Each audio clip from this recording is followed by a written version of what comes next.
Isang 13-year-old na babae mula sa Venezuela ang nailagay sa panganibang buhay matapos mangitim ang kanyang binti dahil sa severe necrosis na dala ng kagat ng ahas. Nang nakagat siya ng ahas, nahiwa ng kagat ang isa sa mga arteries sa kanyang binti na dahilan ng excess bleeding na nauwi sa compartment syndrome, isang kondisyon kung saan nawawalan ng blood supply ang mga naapektuhang parte ng katawan dahil sa pressure sa loob ng compartment, gaya ng binti ng bata. Una siyang ginamot gamit ang mga local remedies na may mga antibiotics, pero malamang ay hindi siya nagamot para sa lason ng kagat ng ahas na maaaring magsagawa ng nerve paralysis at blood clots. Dinala ang babae sa Caracas para magamot makalipas ang isang buwan at sa oras na yun ay nangitim na ang kanyang binti mula sa severe necrosis.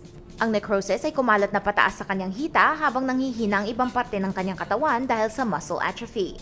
Nauwi ang necrosis sa isang kondisyon na tinatawag na rhabdomyolysis kung saan namamatay ang muscle tissue sa katawan ng tao. Maaari itong mauwi sa kidney failure o kamatayan kapag hindi ito nagamot na maayos.